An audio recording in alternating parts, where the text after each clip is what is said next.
నమస్కారం. సుఖీభవకు స్వాగతం. ఈరోజు సుఖీభవలో గర్భాశయంలో కణితులు ఎంత ప్రమాదం, ఎండల్లో షుగర్ జబ్బుతో జాగ్రత్త, కండర బలానికి ప్రోటీన్ ఒక్కటే చాలదు, ఎక్కువసేపు నిలబడి పనిచేస్తే కాళ్లకు ప్రమాదమే, ఇంకా హెల్త్ టిప్. గర్భాశయంలో గడ్డలు ఉన్నాయని తెలిసినప్పుడు మనలో చాలా మంది ఆందోళన చెందుతూ ఉంటారు. నిజానికి గర్భాశయంలో గడ్డలనేవి అంత ప్రమాదకరమైనవి ఏవీ కావు. క్యాన్సర్ కణితులు అంతకన్నా కావు. కాకపోతే ఈ కణితుల పరిమాణం పెరుగుతున్న కొద్దీ నెలసరిలో చిక్కులు పెరుగుతూ ఉంటాయి. అధిక ఋతుస్రావం, రోజుల తరబడి రక్తస్రావం జరుగుతూ ఉంటుంది. అయితే గర్భసంచిలో ఫైబ్రాయిడ్స్ పరిమాణం తక్కువగా ఉన్నప్పుడు చాలా వరకు మందులతోనే వాటిని కరిగించేయచ్చు, లేదంటే వాటికి రక్త ప్రసారం అందకుండా చేసి వాటంతట అవే రాలిపోయేలా చేయొచ్చు. పరిమాణం మరీ పెద్దగా ఉన్నప్పుడు లాప్రోస్కోపీ లేదా ఓపెన్ సర్జరీ చేయడం ద్వారా వాటిని చాలా తేలికగానే తొలగించవచ్చు. గర్భసంచిలో కణితులకు చికిత్స, పరిష్కార మార్గాల గురించి ఇప్పుడు తెలుసుకుందాం.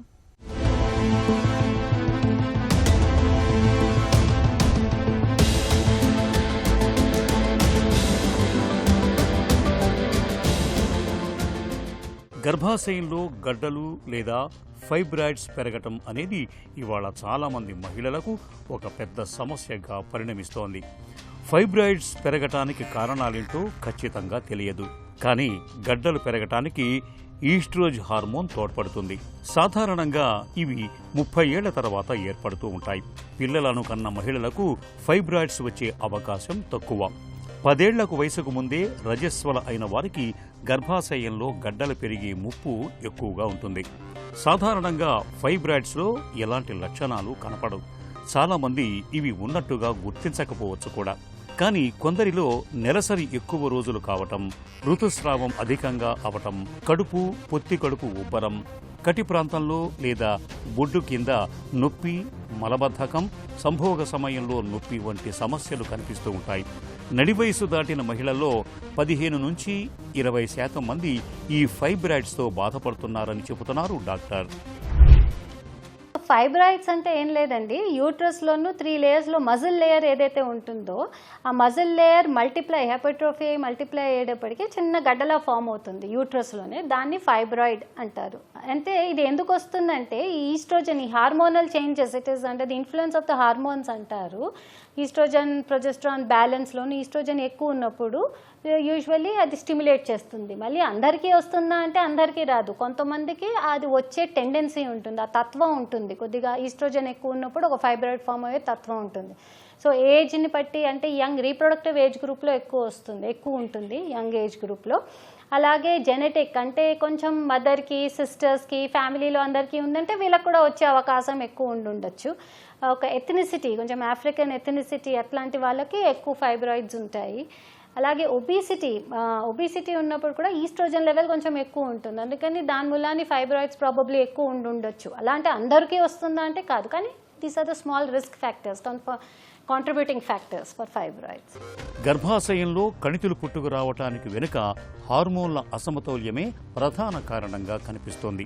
కీలకమైన ఈస్ట్రోజన్ హార్మోన్ విడుదలలో హెచ్చుతగ్గులు ఉంటున్నప్పుడు, ఉండాల్సిన దానికన్నా బరువు ఎక్కువగా ఉంటున్నప్పుడు, 10 ఏళ్ల వయసు కంటే ముందుగానే రజస్వల అయిన వారిలో ఫైబ్రాయిడ్స్ కనిపించే అవకాశాలు ఎక్కువగా ఉంటాయి. కొంతమందిలో వంశపారంపర్యంగా కూడా గర్భసంచిలో కణితులు ఏర్పడుతూ ఉంటాయి. గర్భాశయంలో కణితులు ఉన్నప్పుడు నెలసరిలో రక్తస్రావం ఎక్కువగా ఉంటుంది. రక్తం ముద్దలుగా పడుతూ ఉంటుంది. నెలసరితో నిమిత్తం లేకుండా తరచూ రక్తస్రావం కనిపిస్తూ ఉంటుంది. ఫైబ్రాయిడ్స్ మూలంగా మూత్రాశయంపై ఒత్తిడి పెరుగుతుంది. దీంతో తరచూ మూత్రానికి వెళ్లాల్సి వస్తూ ఉంటుంది. మలబద్ధకం కూడా పెద్ద సమస్యగా మారుతుంది. పొత్తి కడుపులో తరచూ తీవ్రమైన నొప్పి వేధిస్తూ ఉంటుంది. ఇంకా రక్తహీనత, ఆయాసం, గుండెదడ వంటి లక్షణాలు కూడా కనిపిస్తూ ఉంటాయి. ఫైబ్రాయిడ్ని సీరియస్గా ఎప్పుడు తీసుకోవాలి అంటే, ఇప్పుడు ఇవి సపోజింగ్ ఇప్పుడు బ్లీడింగ్ చాలా అవుతుంది, మదర్ ఎనీమిక్ అయిపోతుంది, ఒక్కొక్కసారి కొంతమందికి బ్లడ్ ట్రాన్స్ఫ్యూషన్ ఇవ్వాల్సినంత ఎనిమియా కూడా వస్తుంది, సివియర్ పెయిన్ వస్తుంది. ఎంత పెయిన్ అంటే వాళ్ళు తట్టుకోలేరు, మామూలు సింపుల్ పెయిన్ కిల్లర్స్తో తగ్గట్లేదు.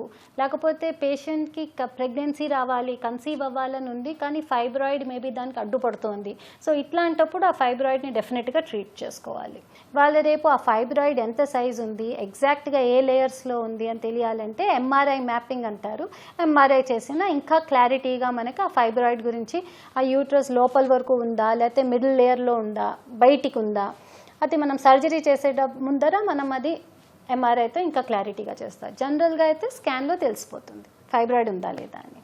గర్భాశయంలో కణితుల్ని, వాటి పరిమాణాన్ని స్కానింగ్ చేయటం ద్వారా ఖచ్చితంగా గుర్తించవచ్చు. అల్ట్రాసౌండ్, ఎంఆర్ఐ పరీక్ష ద్వారా ఫైబ్రాయిడ్స్ని గుర్తిస్తారు. అవసరం అనుకుంటే ఎండోమెట్రియల్ బయాప్సీ, హిస్టరోస్కోపీ, హిస్టరోసాల్పింజియోగ్రఫీ, లాప్రోస్కోపీ వంటి పరీక్షలు చేయటం ద్వారా ఫైబ్రాయిడ్స్ పరిమాణాన్ని, వాటి ఆకారాన్ని చాలా వరకు ఖచ్చితంగా నిర్ధారించుకోవచ్చు. కణితుల పరిమాణం చాలా చిన్నగా, అంటే మిల్లీమీటర్ల పరిమాణంలో ఉన్నప్పుడు మందుల సాయంతో వాటిని చాలా తేలికగా కరిగించవచ్చు.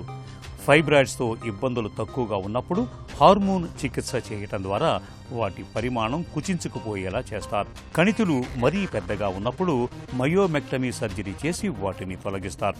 రక్త సరఫరాను నిలిపివేయటం ద్వారా ఫైబ్రాయిడ్ కుచించుకుపోయేలా చేసే యుటరైన్ ఎంబోలైజేషన్ అనే కొత్త ప్రక్రియ కొత్తగా అందుబాటులోకి వచ్చింది. ఫైబ్రాయిడ్స్తో సమస్యలు మరీ తీవ్రంగా ఉన్నప్పుడు గర్భసంచిని పూర్తిగా తొలగిస్తారు. ఒట్టి ఒక ఫైబ్రాయిడ్ ఒక్కటిని తీస్తే దాన్ని మయోమెక్టమీ అంటారు. అది మినిమలీ ఇన్వేజివ్ ప్రొసీజర్. ఇప్పుడు లాప్రోస్కోపీ ద్వారా ఫైబ్రాయిడ్ ఒక్కటిని తీసేసి మిగతా యూట్రస్ యాజ్ ఇస్ ఉంచేయచ్చు. అలాగే కొన్ని చోట్ల హై ఇంటెన్సిటీ ఫోకస్డ్ అల్ట్రాసౌండ్ అని వస్తుంది. అది కూడా ఈ ఫైబ్రాయిడ్ని high intensity focused ultrasound waves తోటి ఆ ఫైబ్రాయిడ్ని ష్రింక్ చేయొచ్చు. యూట్రైన్ ఆర్టరీ ఎంబోలైజేషన్ వచ్చింది అంటే ఏంటంటే అది యూట్రైన్ ఆర్టరీలో ఎంబోలైజేషన్ చేస్తే ఈ ఫైబ్రాయిడ్ ష్రింక్ అవుతుంది. కానీ ఈ కొత్త వే ఆఫ్ ట్రీట్మెంట్ చేయడంలోనూ ఈ ఫోకస్డ్ అల్ట్రాసౌండ్ కానీ ఈ యూఏఈ చేయాలంటే we should choose the patient selection చాలా ఇంపార్టెంట్. అందరికీ చేసేటిది కాదు అది. అది మనం పేషెంట్ని కరెక్ట్గా వాళ్ళ హిస్టరీని బట్టి, వాళ్ళ ఫ్యామిలీ రిక్వైర్మెంట్ని బట్టి, దాన్ని బట్టి అది సెలెక్ట్ చేసి అవి చేయాలి. మయోమెక్టమీ డెఫినెట్లీ అందరికీ చేయొచ్చు. అండ్ ఇంకా కాదు, ఫ్యామిలీ కంప్లీట్ అయిపోయింది, చాలా పెద్ద ఫైబ్రాయిడ్ ఉంది, ఇంకా ఇటు కొంచెం 40sలో వచ్చేసారు, ఇంకా చైల్డ్ బేరింగ్ ప్రాబ్లం లేదు, మనకి రిక్వైర్మెంట్ లేదన్నప్పుడు హిస్టరెక్టమీ మేబీ అన్ ఆప్షన్. గర్భాశయంలో కణితులు ఉన్నప్పుడు అనవసరంగా ఆందోళన చెందకూడదు. 100కి 90-95% కణితులు క్యాన్సర్ కానివే అయి ఉంటాయి. కణితుల పరిమాణం 3 సెంటీమీటర్ల కంటే తక్కువగా ఉన్నప్పుడు వాటిని అలాగే వదిలేయటం మేలు. 3 సెంటీమీటర్ల పరిమాణం లేదా అంతకంటే ఎక్కువగా ఉన్నప్పుడు మాత్రమే కణితులకు చికిత్స తీసుకోవాల్సి ఉంటుంది. మందులు, మైమెక్టమీ, యుటరైన్ ఎంబోలైజేషన్ వంటి చికిత్సల సాయంతో ఫైబ్రాయిడ్స్ను చాలా తేలికగా తొలగించవచ్చు. ఇక ఫైబ్రాయిడ్స్ రాకుండా నివారించుకోవటానికి శరీరంలో హార్మోన్ల సమతూకం దెబ్బతినకుండా చూసుకోవాలి. బరువును అదుపులో ఉంచుకోవాలి. ఈ జాగ్రత్తలు గర్భాశయంలో కణితుల్ని చాలా వరకు నివారిస్తాయి. వేసవిలో ఓవైపు ఎండలు, మరోవైపు వడగాల్పులతో వాతావరణం అంతా అగ్నిగుండంలా మారుతూ ఉంటుంది. ఈ రకమైన వాతావరణం షుగర్ జబ్బుతో బాధపడే వారిని బాగా ఇబ్బంది పెట్టేస్తూ ఉంటుంది. ముదిరిన ఎండల దాటికి ఒంట్లోని శక్తంతా హరించుకుపోతూ ఉండడంతో ఒంట్లో ఓపిక లేక నీరసంతో ఇట్టే కూలబడిపోతూ ఉంటారు. మరోవైపు డీహైడ్రేషన్, వడదెబ్బల ముప్పు ఎలానో ఉంటుంది. ఎండల దాటికి పాదాలకు సమస్యల తాకిడి పెరుగుతూ ఉంటుంది. ప్రాణాధారమైన ఇన్సులిన్ కూడా ఇట్టే పాడైపోతూ ఉంటుంది. ఇక ప్రయాణాలు చేయాల్సి వస్తే ఈ కష్టాలు మరింతగా పెరుగుతూ ఉంటాయి. ఈ నేపథ్యంలో వేసవి సీజన్ ముగిసేదాకా మధుమేహులు తమ ఆరోగ్యం విషయంలో ఏం చేయాలో, ఎలాంటి జాగ్రత్తలు తీసుకోవాలో ఇప్పుడు తెలుసుకుందాం.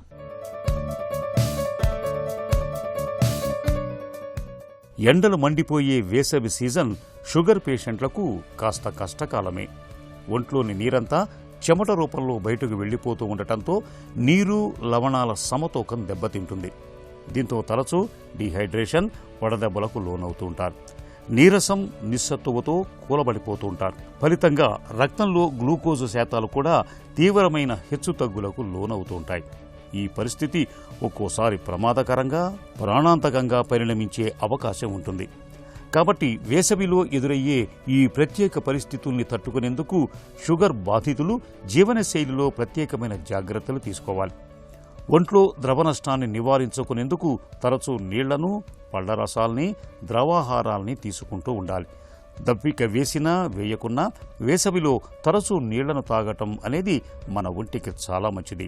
వేసవి సీజన్లో షుగర్ పేషెంట్లు ఎప్పుడూ తమ వెంట వాటర్ బాటిల్ను ఉంచుకోవాలి. వాతావరణం చల్లగా ఉండే ఉదయం, సాయంత్రం వేళల్లో మాత్రమే వ్యాయామం చేయాలి. తీవ్రమైన వేడి వాతావరణం షుగర్ జబ్బుని అదుపులో ఉంచే మందుల్ని, ముఖ్యంగా ఇన్సులిన్ని పాడు చేసే అవకాశం ఉంది. కాబట్టి మందుల్ని ఎప్పుడూ చల్లటి ప్రాంతంలో ఉంచుకోవాలి. ప్రయాణాల్లో ఉన్నప్పుడు సైతం మందులు, ఇన్సులిన్ కోసం కూలింగ్ పౌచ్లను వాడుకోవాలి. షుగర్ మందుల మూలంగా వేసవిలో చర్మం సున్నితంగా మారే అవకాశం ఉంది. ఈ పరిస్థితిని ఎదుర్కొనేందుకు వీలుగా బయటకు వెళుతున్నప్పుడు తప్పనిసరిగా సన్ స్క్రీన్ లోషన్లను చర్మానికి పట్టించుకోవాలి. సన్ ప్రొటెక్షన్ ఫ్యాక్టర్ 30కి పైగా ఉన్న సన్ స్క్రీన్లు వాడుకోవటం ఉత్తమం. ఇక పాదాల సంరక్షణలోనూ ప్రత్యేక జాగ్రత్తలు తీసుకోవాలి. పాదాలను ఎప్పుడూ పరిశుభ్రంగా ఉంచుకోవాలి. ఎండాకాలంలో కాలి వేళ్లకు సాధ్యమైనంత వరకు ఎండ తగలకుండా చూసుకోవాలి. వేసవిలో తరచూ బ్లడ్ షుగర్ పరీక్షను చేయించుకుంటూ ఉండాలి. ఈ జాగ్రత్తలు వేసవిలో షుగర్ పేషెంట్ల ఆరోగ్యాన్ని చక్కగా ఉంచుతాయి. వయసు మీద పడుతున్న కొద్దీ కండరాలు క్షీణిస్తూ ఉంటాయి. వీటిని కాపాడుకోవడానికి మనలో చాలామంది ప్రోటీన్తో నిండిన గుడ్లు, మాంసాహారాన్ని ఎక్కువగా తీసుకుంటూ ఉంటారు. కండరాలు ఏర్పడటానికి, వాటిని మరమ్మతు చేయడానికి, అవి క్షీణించకుండా ఉండటానికి ప్రోటీన్ కావాల్సిందే. అయితే కండర పుష్టికి ప్రోటీన్ ఒక్కటే కాదు, యాంటీ ఆక్సిడెంట్లు, మెగ్నీషియం, జింక్ వంటి స్థూల సూక్ష్మ పోషకాలు కూడా అవసరమే అంటారు డాక్టర్లు. కండరాల క్షీణతను అరికట్టేందుకు ప్రోటీన్తో పాటు అవసరమైన ఇతరత్ర పోషకాల గురించి ఇప్పుడు తెలుసుకుందాం. మలి వయసులో ఎంతో కొంత కండర మోతాదు తగ్గటం సహజమే. దీన్ని నిలువరించుకోకపోతే కింద పడిపోవటం, ఎముకలు విరగటం, ఇతరుల మీద ఆధారపడాల్సి రావటం, రోజువారీ పనులు సరిగా చేసుకోలేకపోవటం వంటి ఇబ్బందులకు దారితీస్తుంది. మంచి విషయం ఏంటంటే కొన్ని జాగ్రత్తలతో కండరాలను చక్కగా కాపాడుకోవచ్చు. ఇందుకు ఆహార పళ్లెంలో ప్రోటీన్తో పాటు ఇతర కీలక పోషకాల మీద దృష్టి సారించాలి. ముఖ్యంగా పిండి పదార్థాల్ని తగినంతగా తీసుకోవాలి. తగినంత పిండి పదార్థం తీసుకోకపోతే శరీరం శక్తి కోసం కండర కణజాలాన్ని ఉపయోగించుకుంటుంది. ఇది కండర క్షీణతకు దారితీస్తుంది. అయితే నిండు గింజ ధాన్యాలు, కూరగాయలు, పండ్లు, పప్పులతో లభించే నాణ్యమైన పిండి పదార్థాన్ని తీసుకోవటం మంచిది. ఇక కండరాల సంకోచం, వ్యాకోచం వంటి పనులు సజావుగా సాగటానికి మెగ్నీషియం పోషకం అవసరం. ఆకుకూరలు, చిక్కుళ్ళు, పప్పులు, గింజపప్పులు, విత్తనాలు, నిండు గింజధాన్యాల్లో మెగ్నీషియం దండిగా ఉంటుంది. వీటిని తరచుగా తీసుకోవాలి. కండర మోతాదులో ఎక్కువగా ఉండేది నీరే. కండర సామర్థ్యం పెరగాలన్నా, సజావుగా పనిచేయాలన్నా, కండరాలు క్షీణించకుండా ఉండాలన్నా తగినంత నీరు తాగటం ముఖ్యం. భోజనం చేసినప్పుడే కాకుండా రోజంతా అప్పుడప్పుడు నీరు తాగేలా చూసుకోవాలి. కండరాల పనితీరులో ఐరన్ పోషకం ముఖ్య భూమిక పోషిస్తుంది. ఐరన్ మోతాదులు తగ్గితే కండర కణాల్లో ఆక్సిజన్ను నిల్వ చేసే మయోగ్లోబిన్ అనే ప్రోటీన్ సరిగ్గా ఉత్పత్తి కాదు. దీంతో కండర సామర్థ్యం తగ్గుతుంది. కాబట్టి ఐరన్ దండిగా లభించే చికెన్, మాంసం, చేపలు, టోఫు, పప్పులు, తృణధాన్యాల్ని తరచుగా తీసుకోవాలి. ఇక ఒమేగా-3 కొవ్వు ఆమ్లాలు గుండె ఆరోగ్యాన్ని కాపాడతాయనే సంగతి తెలిసిందే. మంచి కొవ్వుల తరగతికి చెందిన వీటి వాపు నివారణ గుణాలు కండరాలకు కూడా మేలు చేస్తాయి. సాల్మన్, సార్డైన్, మాక్రెల్ వంటి చేపలు, అవకాడో, అక్రోట్లు, అవిసె గింజల్లో ఈ కొవ్వు ఆమ్లాలు దండిగా ఉంటాయి. మధ్య వయసు వారు, వృద్ధులు వారానికి 2 సార్లు చేపలు తినడాన్ని అలవాటు చేసుకోవాలి. అలాగే విటమిన్ డి కూడా తగినంత అందేలా చూసుకోవాలి. విటమిన్ డి మోతాదులు తగ్గితే కండర బలహీనత, నడక వేగం తగ్గటం, కింద పడిపోవడం వంటి ముప్పులు పెరుగుతాయి. కాబట్టి ఆహారం, ఎండ, మాత్రల ద్వారా విధిగా లభించేలా చూసుకోవాలి. కొవ్వుతో కూడిన చేపలు, విటమిన్ డి కలిపిన పాలు, పాల పదార్థాలతో ఇది లభిస్తుంది. ఇలా ప్రోటీన్తో పాటు సూక్ష్మ పోషకాలను కూడా తగుపాలల్లో తీసుకుంటూ ఉంటే చాలు. మలి వయసులోనూ కండరాలు పటిష్టంగా ఉంటాయి.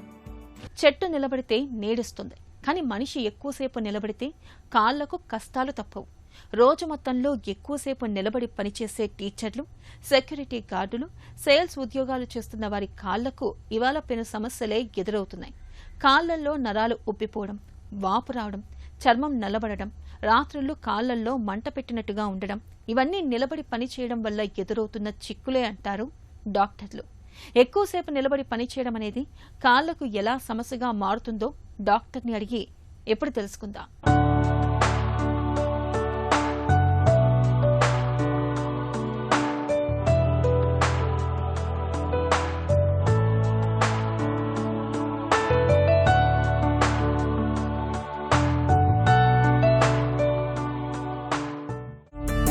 ఎక్కువసేపు నిలబడి పనిచేసే వాళ్లలో కాళ్లలో నరాల సమస్యలు ఎందుకు ఎక్కువ? ఈ రోజుల్లో మనం ఎక్కువ నించొని పని చేయాల్సి వస్తుంది. సో ఇలాగ ఎక్కువసేపు పనిచేసే వాళ్ళల్లో చాలా రక్తనాళాల సమస్యలు వస్తుంటాయి. ముఖ్యంగా వెరికోస్ వెయిన్స్ అనే సమస్య చాలా కామన్గా ఈ రోజుల్లో చూస్తున్నామండి. ఇది ఎక్కువసేపు ఎవరైతే నుంచొని ఉంటారో వాళ్ళల్లో ఈ సమస్య అనేది మనం చూస్తుంటాము. సో ఎందువల్ల ఇలాగా ఎక్కువసేపు నుంచున్న వాళ్ళలో చూస్తామంటే రక్త ప్రసరణ కింద నుంచి పైకి మనకి యాంటీ గ్రావిటీ అంటే భూమి యొక్క గురుత్వాకర్షణ శక్తి వ్యతిరేకంగా కింద నుంచి పైకి ట్రావెల్ అయ్యి మన ఏదైతే ఛాతిలో లంగ్స్ హార్ట్ నుంచి లంగ్స్కి వెళ్ళి ప్యూరిఫై అవ్వాలి. ఇది సహజ సిద్ధంగా జరగాల్సిన ప్రక్రియ. సో ఎప్పుడైతే ఎక్కువసేపు మనం నుంచుంటున్నామో ఈ వాల్వ్స్ ఏదైతే మనకి ఒక రక్తం కొద్దిగా పైకి వెళ్ళాక కవటాలనే ఉంటాయి, వాల్వ్స్ అంటారు వీటిని. ఈ వాల్వ్స్లో ప్రాబ్లం రావటం వల్ల మళ్ళీ రక్తం వెనక్కి వచ్చేస్తుందండి. సో అలాగే వెనక్కి రక్తం రావటం వల్ల ఆ ప్రెషర్కి ఈ రక్తనాళాలు ఉబ్బిపోవటం జరుగుతుంటాయి. ఎక్కువసేపు నిలబడి పనిచేసే వాళ్ల కాళ్లల్లో ఎక్కువగా కనిపించే సమస్యలేంటి? అన్ని ఉద్యోగస్తుల్లో వాళ్ళ ఉద్యోగ కారణంగా ఇప్పుడు టీచర్స్ ఎక్కువసేపు నుంచోవాల్సి వస్తుంది, ట్రాఫిక్ పోలీసులు ఎక్కువసేపు నుంచోవాల్సి వస్తుంది, ఇండస్ట్రీలో పనిచేసే వాళ్ళు ఎక్కువసేపు నుంచోవాల్సి వస్తుంది, ఇంకొన్ని ప్రొఫెషన్స్ లైక్ కొంతమంది సర్జరీ చేసే డాక్టర్స్ కూడా ఎక్కువసేపు నుంచోవాల్సి వస్తుంది. ఇలాగా మీరు చెప్తున్న ప్రొఫెషన్స్ అన్నీ ఎక్కువసేపు నుంచొని పనిచేసే ఉద్యోగాలు కాబట్టి వీళ్ళల్లో కామన్గా చూసే సమస్యలు ఏంటంటే వారికోస్ వెయిన్స్ ఒకటి. ముందుగానే వాళ్ళు ఒక వాస్కులర్ సర్జన్ కలిసినట్టయితే ఈ వారికోస్ సమస్యని ముందుగానే రాకుండా అరకట్టే చిటికలు చెప్తాము. దాంతోపాటు కొన్ని సపోర్టివ్ మందులు కానీ స్టాకింగ్స్ కానీ ఇవ్వడం జరుగుతుందండి. వెరికోస్ వెయిన్స్ తాలూకు లక్షణాలు ఎలా ఉంటాయి, ఎలా అనుమానించాలి? ఈ వెరికోస్ వెయిన్స్ అనేవి రకరకాల స్టేజెస్లో ప్రజెంటేషన్ ఉంటుందండి. కామన్గా ఏంటంటే మనకి ఫస్ట్ రక్తనాళాలు ఒక 40 నుంచి 50% ఉబ్బిన రక్తనాళాల కింద కనిపిస్తాయి. మరి మిగతా వాళ్ళకి కనిపించాల్సిన అవసరం లేదండి. లోపల ఉన్న రక్తనాళాలు కూడా ఉబ్బిపోయి ఉండొచ్చు. సో వాళ్ళకి కొంతమందికి ఏంటంటే కాలు ఉబ్బినట్టు ఉండడము, చర్మం రంగు నల్లగా మారడము, పిక్కల్లో నొప్పులు రావడము, శక్తి లేకపోవటము, బరువులు ఎక్కినట్టు ఉండడము, ఇవన్నీ ఎర్లీ స్టేజెస్లో కనిపిస్తుంటాయండి. సో ఇంకొంతగా స్టేజ్ పెరిగిన తర్వాత పుండ్లు పడిపోవటము, కాళ్ళల్లో ఇన్ఫెక్షన్ రావటము, కాళ్ళల్లో రక్తం గడ్డకట్టడము, ఇంకొంతమందిలో రక్తం చిమ్ముకొని బయటకు వచ్చేయటము, ఇలాంటివన్నీ సివియర్ స్టేజెస్లో కనిపిస్తుంటాయండి. సో ఈ స్టేజెస్ ఏ స్టేజ్లోనైనా మనకు ప్రజెంటేషన్ అవ్వచ్చు. అందరిలో ముందు వాపు వచ్చాకే సివియర్ పుండు పడాల్సిన అవసరం లేదు. కొంతమంది డైరెక్ట్గా కూడా పుండు పడే స్టేజ్లో కూడా మనకి రావటం జరుగుతుందండి. కాళ్ళు బరువుగా అనిపించడం, రాత్రులు పిక్కలో నొప్పి, ఈ లక్షణాలు దేనికి సంకేతం? కాళ్ళు బరువు ఎక్కడము, మంటలు రావడం ఇవన్నీ కూడా వారికోస్ యొక్క లక్షణాలేనండి. ఈ వారికోస్ వెయిన్స్ యొక్క లక్షణాల్లోనే మనకి ఇవన్నీ ఎక్కువగా కనిపిస్తుంటాయి కాబట్టి మనము ముందుగానే వచ్చినట్టయితే వారికోస్ వెయిన్ సమస్యను గుర్తించి మనం తగిన చికిత్స చేయాలి. ఎక్కువసేపు నిలబడడం వల్ల రక్తం గడ్డకట్టడం వంటి సమస్యలు వచ్చే అవకాశం ఉందా? ఎక్కువసేపు నుంచున్న వాళ్ళల్లో వారికోస్ వెయిన్స్తో ఆగిపోతుందా అంటే కాదండి. కొంతమందిలో రక్తం గడ్డకట్టే ప్రమాదం కూడా ఉంటుంది. ఎవరిలో అంటే మనం తీవ్రమైన వారికోస్ వెయిన్స్తో నెగ్లెక్ట్ చేసే వాళ్ళల్లో ఏమవుతుందంటే ఫస్ట్ సూపర్ఫిషియల్ వీనస్ థ్రాంబోసిస్ అంటాం. అంటే పైన రక్తనాళం ఏదైతే ఉబ్బిన రక్తనాళంలో రక్తం గడ్డ ఫామ్ అయ్యే ఛాన్సెస్ ఉంటుంది. అది తీవ్రమైన నొప్పి కింద అక్కడ ఎర్రబడిపోయి ఆ కాళ్ళల్లో మంటలు రావడము, నొప్పులు రావటము, బగబగ మంట రావడం ఇవన్నీ కూడా అప్పటికప్పుడు సడన్గా స్టార్ట్ అవుతాయండి. ఇంకొంతమందిలో అక్కడతో అది ఆగకుండా రక్తం గడ్డ డీప్ వీనస్ థ్రాంబోసిస్ కూడా వరకు వెళ్ళే ప్రమాదం ఉంటుంది. ఇంకా నెగ్లెక్ట్ చేసినట్టయితే లోపల భాగంలో ఉన్న రక్తనాళాల్లో కూడా మనకి గడ్డలు కట్టే ప్రమాదం ఉంటుందండి. పైపెచ్చు ఇప్పుడు ఎవరిలో అయితే వారికోస్ వెయిన్స్ మరియు ఇతర సమస్యలు కూడా కలిపి ఉన్న వాళ్ళల్లో మనకు 2 సమస్యలు ఒకేసారి అయ్యే ప్రమాదం చాలా కామన్గా ఉంటుంది. సో అందుకని మనం వాళ్ళల్లో కూడా మనం జాగ్రత్తలు అయితే తీసుకోవాలి. కంప్రెషన్ స్టాకింగ్స్ నిజంగా ఉపయోగపడతాయా? వాటిని ఎవరు ఉపయోగించాలి? కంప్రెషన్ స్టాకింగ్స్ కొంతవరకు ఉపయోగం ఉంటుందండి. సో ఇది ఎర్లీ స్టేజెస్ ఆఫ్ వారికోస్ వెయిన్స్లో తప్పనిసరిగా మనకి ఉపయోగం ఉంటాయి దీనివల్ల. సో ఇది కాకుండా మనకి లేట్ స్టేజెస్ ఆఫ్ వారికోస్ వెయిన్స్లో ట్రీట్మెంట్ ఎప్పుడైతే మనం తీసుకున్నామో కొంతమంది మళ్ళీ రాకుండా కూడా కాపాడేవి స్టాకింగ్స్ అండి. కానీ పూర్తిగా స్టాకింగ్స్ మీద మనకి ట్రీట్మెంట్ అయిపోతుందంటే అది అపోహ మాత్రమేనండి. దాంతోపాటు మనం ఎర్లీ స్టేజ్ కాకుండా సివియర్ స్టేజ్లో ఉంటే కంపల్సరీగా దానికి ట్రీట్మెంట్ కూడా తీసుకోవాలి. స్టాకింగ్స్తో సరిపోదు ట్రీట్మెంట్. ఎవరైతే ఎక్కువసేపు నుంచొని ఉంటారో లేకపోతే ఈ రిస్క్ ఫ్యాక్టర్స్ ఎవరైతే ఆల్రెడీ డెవలప్ అవుతున్నాయో పోస్ట్ సర్జరీ లేజర్ ద్వారా ట్రీట్మెంట్ చేయించుకున్న వాళ్ళలో ఈ స్టాకింగ్స్ వాడటం జరుగుతుందండి. గ్లూ ట్రీట్మెంట్ వాడే వాళ్ళల్లో స్టాకింగ్స్ తక్కువ రోజులు వాడినా సరిపోతుందండి. సర్జరీ లేకుండా వెరికోస్ వెయిన్స్కి చికిత్స చేయవచ్చా? కొత్తగా వచ్చిన చికిత్సలేంటి? ఈ వెరికోస్ వెయిన్స్కి ఇప్పుడు సర్జరీ లేకుండా చాలామందికి మేము చికిత్స చేస్తున్నాము. ముఖ్యంగా దీనిలో చిన్న సూది నుంచి కాంటాక్ట్ లెస్ లేజర్ అనే కొత్త అడ్వాన్స్డ్ టెక్నిక్స్, క్లాక్స్ వరకు చాలా అడ్వాన్స్డ్ టెక్నిక్స్ ఉన్నాయి. ఇవి మన హాస్పిటల్లో అందుబాటులో అన్నీ ఉన్నాయండి. ఈ క్లాక్స్ అనే దానిలో మనం ఓన్లీ చిన్న సూదితోనే మనము లేజర్ ద్వారా ట్రీట్మెంట్ చేయడం జరుగుతుంది. ఇది కాకుండా లేజర్ ట్రీట్మెంట్ ఒకటి ఆల్రెడీ ఎండోవెనస్ లేజర్ ట్రీట్మెంట్ అనేది కూడా అందుబాటులో ఉంది. ఇది కోత కుట్టు లేకుండా చిన్న సూత్తనే అయిపోద్ది, వెంటనే లేసి నడవచ్చు. ఇంకా అడ్వాన్స్డ్ చికిత్స ఇప్పుడు గ్లూ ట్రీట్మెంట్ అని కూడా అందుబాటులో ఉందండి. ఈ గ్లూ ట్రీట్మెంట్ యొక్క స్పెషాలిటీ ఏంటంటే ఒకే ఒక్క సూదితో మనకి కంప్లీట్గా వారికోస్ వెయిన్స్ మొత్తం ట్రీట్మెంట్ అయిపోతుంది. దాంతోపాటు ఫోమ్ ఇంజెక్షన్ కూడా ఇవ్వడం జరుగుతుందండి, ఫోమ్ స్క్లిరోథెరపీ కూడా. ఇలాంటి అన్ని అత్యాధునికమైన చికిత్సా ప్రక్రియలు అన్నీ మనకి అందుబాటులో ఉన్నాయి. సో ఈ ట్రీట్మెంట్స్ కానీ ముందుగానే మనం తీసుకున్నట్టయితే ఈ సమస్యకి చక్కటి పరిష్కారం అవటమే కాకుండా వాళ్ళకి చక్కటి ప్రాబ్లమ్స్ నుంచి అన్నిటి నుంచి కూడా ఉపశమనం జరిగి మళ్ళీ యాక్టివ్ లైఫ్ స్టైల్లోకి వెళ్ళడం జరుగుతుంది. మనల్ని నడిపించేది మన కాళ్ళే. అలాంటి కాళ్ళల్లో ఏవైనా సమస్యలు తలెత్తినప్పుడు అశ్రద్ధ చేయకుండా వెంటనే చికిత్స తీసుకోవాలి. అయితే చికిత్స కంటే ముందు జాగ్రత్తే మేలు. కాబట్టి ఎక్కువసేపు నిలబడి పని చేయాల్సి వచ్చినప్పుడు మధ్య మధ్యలో కాసేపు కూర్చుంటూ ఉండాలి. కాళ్లకు స్టాకింగ్స్ ధరించడం మరీ మంచిది. ఇక ఈ రోజు కార్యక్రమాన్ని ముగించే ముందు ఒక చిన్న చిట్కా మీకోసం. ఎండ తీవ్రత అధికంగా ఉండే మధ్యాహ్నం వేళలో బయట తిరగకండి. తప్పనిసరిగా బయటకు వెళ్లాల్సి వచ్చినప్పుడు తలకు రక్షణగా టోపీని ధరించండి. గొడుగును వాడండి. వెంట మంచినీళ్ల బాటిల్ను తీసుకెళ్లండి.